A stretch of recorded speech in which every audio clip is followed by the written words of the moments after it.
Hey guys, what's going on? Welcome to another video, and in this video we're going to be talking about what causes people to tilt so heavily in Albion and why it is so prominent. We see it all the time with people, and we're going to go over a couple of the reasons why it is such a big factor. So, the first one's first is it's a full loot MMO, and that has kind of two sides to it. So the first side is you've died, you've lost your gear. That means you have to rebuild your gear, you have to rebuild the currency, you have to do all that different stuff. The second factor to that is somebody else has got your gear.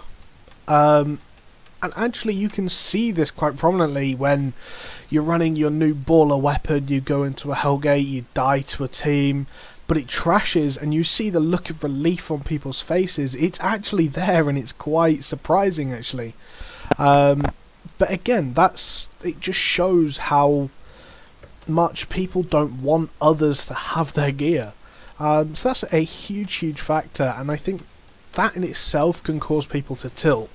As part of this video, I'm going to give a couple of tips on how you can kind of avoid yourself doing this as well. Through stuff that I've done, I tilt super easily sometimes, and I say sometimes, most of the time.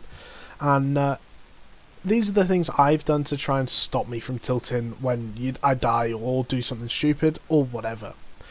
So first one's first is I leveled up a gatherer.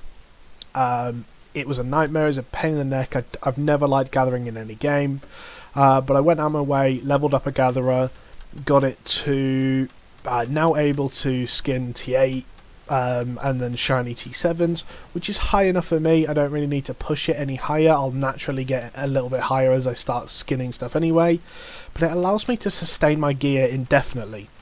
If I'm struggling for gear, give me 20 minutes, I can run away, go gather, I don't know, an entire zone, just strip mine a zone, come back, and I've got a load of gear that I can then craft into I've got a load of resources that I can craft into gear, which stops me losing gear being so major. And that to me is something that really did make a difference. Just being able to craft my own gear. I can't craft my axes, which actually my axes still tilt me a little bit, losing an axe, because I have to then go and buy one. Things like bear paws are so expensive. If I was able to craft them and able to like produce the materials for them as well as the relics and farm them, it wouldn't bother me so much. But because I can't, it does annoy me losing them. But that's kind of how you can get around that whole idea. And obviously that's to replace gear. But in terms of just dying, it's a death MMO. You're gonna die at some point. It's guaranteed. There is no player in Albion that has never done something stupid and got downed or died for a stupid reason. Yesterday I got ganked on my main character while solo faming, and the problem is I know I can win that fight. 9 times out of 10, 99 times out of 100, I know I win that fight. And a tank ran up on me, charged through me, windwalled me back into some mobs. I ended up dying. It tilted me for hours just because I was like, if I'd have reacted 1 second sooner, I could have moved out of the way. I didn't, so there was nothing I could do about it. And yeah, it super tilted me, but it happens, and I kind of just had to pick myself up and get on the way with it. But in terms of let's keep going with the list. So pressure is also another thing that really causes people to tilt in games like this. A big example of this: you're on your town plot. Okay, so you're in a black zone guild. You're on your town plot defense. You have 200 people, 300 people watching you on a stream. You've got people stood around the sidelines. You've got people in your guild asking. You've been called up to go and defend the city plot. You've been given your guild's best shiny 8.2, 8.3. There is so much pressure on you in that situation that if you fail, you're gonna feel like you failed 300 people, or if you're an alliance, many more people. And that's not really something that a lot of people can deal with. That's really difficult to actually deal with. That's a lot of pressure. Things like Hellgates when you've got streams going, things like GVGs, just normal GVGs, it's less pressure, but still dying in something like that and having everybody look around you and evaluate your performance and things like that, it's a really big thing. I mean, I was streaming a GVG the other day. I've not GVG'd properly in a black zone for months.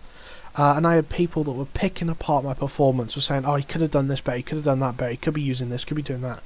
And they picked apart everything, and there wasn't really many positive comments to it. It was more negative. It was more, oh, he could do this better. And actually that got to me a little bit, but again, you kind of just have to think, it doesn't matter. I ended up winning the GVG, and for me, if I ended up winning that GVG, I played well enough for that GVG. That doesn't mean I could go on and take Exertion or Money Killed A team, but it means for that single GVG team, for that single GVG, I was good enough to win the GVG. And you kind of have to just look at it like that. If you do end up losing, look at it on what you could do better, but look at it as a team or look at it as an individual. Don't look at it from Twitch chat or something like that. It honestly just isn't worth it. But yeah, so I mean, a big one with that is, if you're doing GVGs and you feel like the pressure's going to get to you, don't stream. And I know a lot of people are going to be like, yeah, but my guild wants to watch. So don't, just tell them, I don't know, your PC's broken. It worked for me for a long, long time. My PC was broken, couldn't stream anything.